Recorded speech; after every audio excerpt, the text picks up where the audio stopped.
एक ऐसा आइलैंड जहां कुदरती आफत का ऐसा मुजाहिरा बरपा हुआ जो शायद आज से पहले आपने कभी नहीं देखा हो, लेकिन सैटेलाइट ने वो मंजर रिकॉर्ड किया है।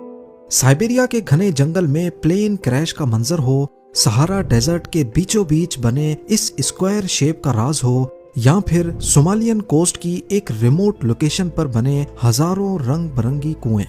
हमारी दुनिया ऐसी हैरत अंगेज और अनोखी जगहों से भरी पड़ी है जिनको हम जमीन से देख ही नहीं पाते। आज हम ऐसी ही 10 छुपी हुई लोकेशंस का पर्दाफाश करेंगे और हमेशा की तरह इन स्ट्रेंज लोकेशंस को एक्सप्लेन करने की कोशिश भी करेंगे। ज़ेम टीवी की वीडियोस में एक बार फिर से खुशामदीद। नाजरीन, बात शुरू करते हैं एक अनोखे आइलैंड से। जापान से करीब 1200 किलोमीटर साउथ ईस्ट में देखा जाए तो पैसिफिक ओशन में इवो जिमा नामी एक छोटा सा आइलैंड है। वर्ल्ड वॉर 2 में इस आइलैंड पर जापान और यूएसए की जंग हुई थी, जिसकी निशानियां आज तक यहाँ बिखरी हुई हैं। पर जो चीज आपको दिखानी है वो ये है कि अगर गूगल अर्थ पर 2005 की सैटेलाइट इमेज में देखा जाए तो इस आइलैंड के वेस्ट कोस्ट पर साहिल से 200 मीटर दूर पानी में कुछ पत्थर दिखेंगे।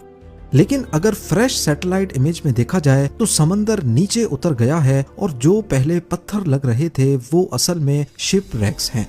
पिछले 20 सालों में जो शिप रैक्स 200 मीटर साहिल से दूर थे, अब वो खुश्क जमीन पे आ चुके हैं। ये यूएस नेवी की शिप्स थीं जो 1945 में जंग की नजर हो गईं।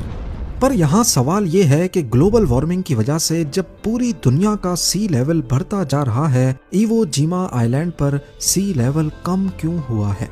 इसका जवाब मैं आप पर छोड़ता हूँ। मुझे कमेंट्स में बताइए कि इवो जिमा पर ऐसा क्यों हो रहा है। अब चलते हैं अगली लोकेशन की तरफ। रशिया के फार नॉर्थ ईस्ट रीजन में साइबेरिया के वीरान जंगलात के बीचों बीच ओलेनयॉक नामी एक रिवर गुजर रही है। इस रिवर के किनारे पर एक ऑक्सबो लेक मौजूद है, यानी वो झील जो पहले रिवर का ही हिस्सा होती थी। इस लेक के पास अगर जूम किया जाए तो जंगलात के बीच एक प्लेन क्रैश का मलबा नजर आ रहा है। सैटेलाइट इमेज से ऐसा मालूम होता है जैसे प्लेन ने जंगल के दरख्तों को चीरते हुए क्रैश लैंडिंग की है। देखने में ये ट्विन इंजन एंटोनोव AN-30 लगता है। Bureau of aircraft accidents archives में ढूंढने पर मालूम पड़ा कि 22 जून 2022 को एक एंटोनोव AN-30 याकुट्स्क एयरपोर्ट से टेक ऑफ हुआ और उसको ओलेनयॉक तक जाना था। इसमें 6.5 टन सामान और 7 क्रू मेंबर्स मौजूद थे, पर ओलेनयॉक एयरपोर्ट से करीब 15 किलोमीटर पहले ही इसका फ्यूल खत्म हो गया और दोनों इंजन्स बंद